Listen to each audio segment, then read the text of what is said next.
Hello! I wanted to finish off this course on symmetries with a couple of bonus videos. We're going to be diving in the deep end and see some of what you can do if you take the ideas that we've been discussing to their logical next step. As a result, these videos will be longer than the previous ones and less hung up on mathematical exactitudes. There also won't be any exercises for these videos. What I will do is take you on a whistle-stop tour of over 2,000 years of geometry, starting with Euclid and ending with MC Escher. To start off, I would like to compare the two spaces that we've been looking at, the sphere and the Euclidean plane. Both are two-dimensional surfaces on which we can measure distances.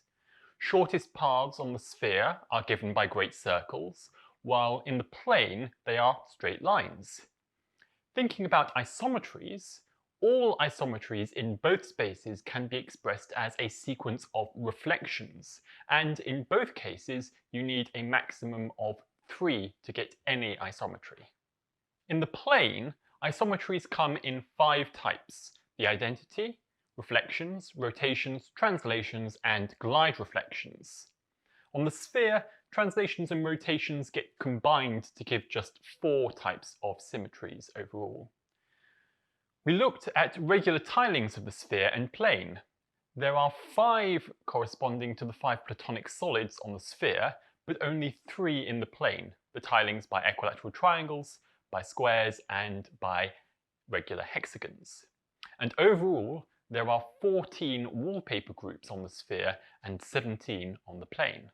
If you think back to Conway's magic theorem for the sphere and the plane, Conway says that if you go shopping for a wallpaper group with £2, you can buy any group of symmetries of the sphere or plane that you desire.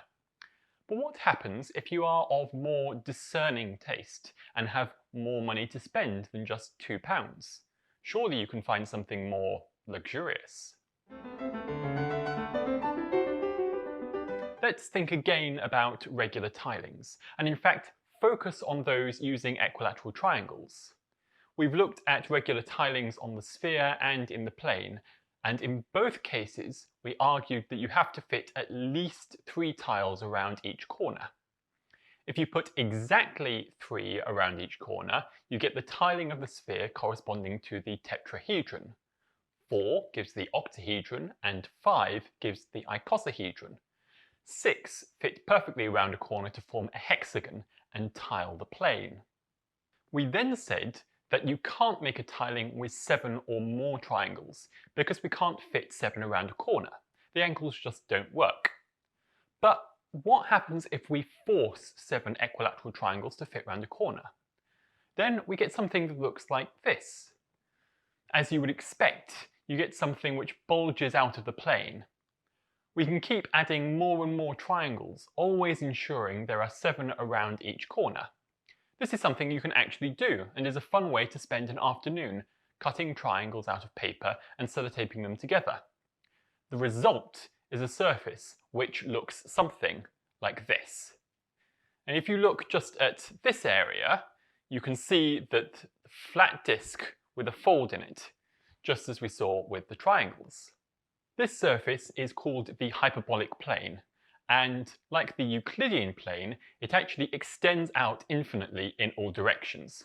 I just have a finite portion of it here. What I want to convince you of is that it's the very natural sibling of the sphere and Euclidean plane, and forms part of this triumvirate of two-dimensional geometry. The first thing to notice is that all 3 of these surfaces are homogeneous, which means that every point is the same as every other. This is obvious on the sphere and plane. Perhaps zooming in on one point is like zooming in on any other.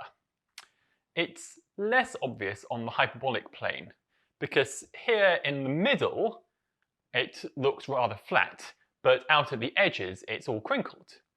To convince you, let me pick a point towards the edge and try and flatten out the surface around it.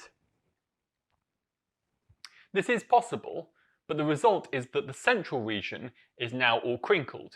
So every point is in fact the same, they just look different depending on your perspective. Closely related to homogeneity, these are all spaces of so-called constant curvature. The Euclidean plane is flat, so it shouldn't come as a shock that mathematicians say that it has zero curvature everywhere. The curvature is a constant value everywhere. The sphere clearly is curved.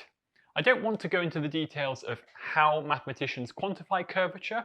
If you want to look it up, try searching for Gaussian curvature. For our purposes, choose a point on the sphere and orthogonal lines on the sphere that go through this point. These lines are both arcs of circles, and they're bending in the same way. This means that the sphere has positive curvature, and it's the same curvature at every point. Now pick a point on the hyperbolic plane. If we look at two orthogonal lines through that point, you can see that again they're curved, but they curve in opposite directions. It kind of looks like a saddle at each point, or a Pringle. This sort of curvature is called negative curvature.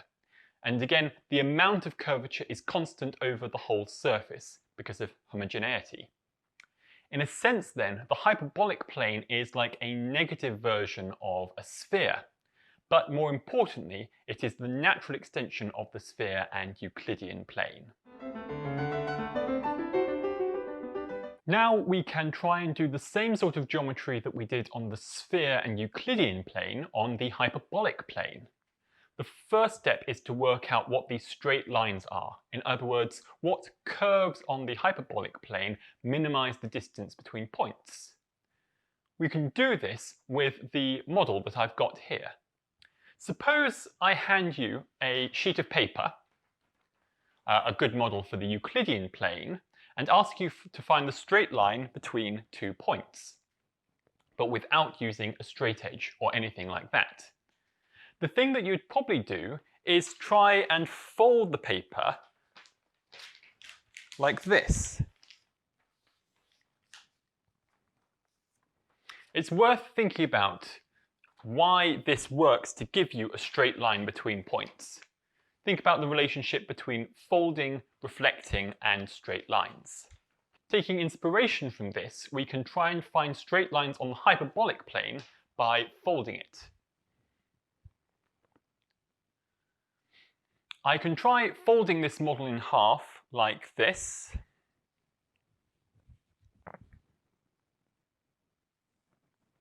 And this suggests that the path along here is what counts as a straight line on the hyperbolic plane. Or I could fold closer to the edge, and that suggests that this curve here is a straight line on the hyperbolic plane. To make these lines easier to see, I've actually used some embroidery thread on the other side to mark some lines that I found by folding. I want to draw your attention to two different features that we can see from this.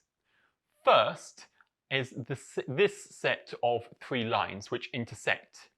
Since they are what counts as straight lines on the hyperbolic plane, the shape that they form is a hyperbolic triangle. If you'll recall, triangles on the sphere look bulbous and have angles which always sum to more than 180 degrees. In the Euclidean plane, triangles look familiar and angles sum up to exactly 180 degrees. Now on the hyperbolic plane, it may not be so surprising that triangles look skinny and the angles always sum up to less than 180 degrees. The other thing that I want to point out is these 2 lines. You can see that they don't meet in this part of the hyperbolic plane. And in fact, their point of closest approach is here. Either side of this, the lines diverge, so they never actually meet anywhere on the hyperbolic plane. This is exactly what it means for 2 lines to be parallel if they don't meet anywhere on the hyperbolic plane. Making use of models like this one is fantastic for getting a feel for hyperbolic geometry. But at some point, mathematicians like to abstract away from physical models and draw diagrams on the plane. There are lots of different ways of representing the hyperbolic plane, just as there are lots of different map projections which allow you to represent the surface of a sphere on the plane. And each method has its advantages and disadvantages. In particular, each map projection shows certain features but not others. The most common projection is the Mercator one, which works well with bearings and so is useful for navigation. However, it distorts area and straight lines, so is not so good for other applications. No map projection captures every aspect of the geometry of the sphere perfectly. Only a globe can do that. The projection I'm going to use for the hyperbolic plane is one of the most common and useful representations, and it's called the Poincaré disk model. It handles angles very well, but lines turn out to be bent, and the whole infinity of the plane is crushed into a finite area, so it doesn't show distances or areas very well at all. We start off with this crochet model and try and force it to lie flat in a plane. In the middle, we don't have to do too much. It already looks pretty flat. But as we move outwards, there's more and more excess material, and so we have to shrink distances more and more as we go further out. The result of doing this in just the right way is that we make the whole infinite hyperbolic plane squeeze into a finite disk. Things look normal in the middle of the disk, but as you get further out, we've had to shrink distances. So, for example, all of these started out with the same size on the hyperbolic plane, but they appear shrunken out towards the edge of the Poincaré disk. The shrinking is so extreme that the edge of this disk actually represents the horizon of the hyperbolic plane in some sense. It is infinitely far away from the middle of the Poincaré disk. But by the nature of infinity, it's also infinitely far away from every other point in the hyperbolic plane. That's what infinity means. Another way to think about the Poincaré disk is that it is a model for hyperbolic plane which lives in the 2D flat plane, but where we measure distances in a very strange way, far removed from the normal way that we measure distances in the Euclidean plane. There is an explicit formula for the distances on the hyperbolic plane as measured in the Poincaré disk, but unfortunately, unlike on the sphere or the Euclidean plane, it's a bit too complicated to include in this video. The next question to ask is, what do the straight lines on the hyperbolic plane look like in the Poincaré disk? Well, some of them actually do look straight. If you take 2 points at infinity on opposite sides of the disk, the hyperbolic line which joins them is the straight line joining them across the disk. If, however, you choose 2 points which are not opposite, the hyperbolic line ends up looking curved. But this isn't just any old curve, it's actually an arc of a circle, kind of like the lines on the sphere. In particular, it is an arc of a circle which intersects the boundary of the disk at right angles. I can try and represent the lines we saw on the crochet model in the Poincaré disk. The 3 lines forming a slender triangle look something like this. One nice property of the Poincaré disk model for the hyperbolic plane is that if you measure the angle at which lines intersect in the normal Euclidean way, this also gives you the angle at which the lines meet if you measure the angle in the hyperbolic plane. So clearly, each of the angles in this triangle are smaller than they would be in the corresponding Euclidean triangle with the same corners. So the angle sum is definitely going to be smaller than 180 degrees. The other line that I embroidered on the model looked something like this.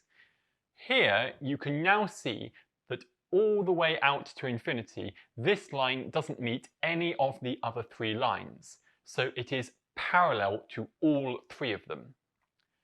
Finally, I can also show you what the regular tiling of the hyperbolic plane looks like when we put 7 equilateral triangles around each corner. Remember that although it looks like all of these triangles are different sizes, we're using the strange hyperbolic way to measure distances, in which the shapes get shrunk towards the edge of the disk. So in fact, in the hyperbolic plane, all of these triangles are congruent. They have the same side lengths, angles, and areas. This has hopefully given you an insight into what sort of geometry we can get when we take the ideas from spherical and Euclidean geometry and run with them. In the next and final video, I'm going to tell you how all of this connects to a mathematical problem which went unsolved for over 2,000 years. Look at what happens when we start tiling the hyperbolic plane, and see how all this inspired one of the 20th century's most famous artists, M.C. Escher. See you in that video.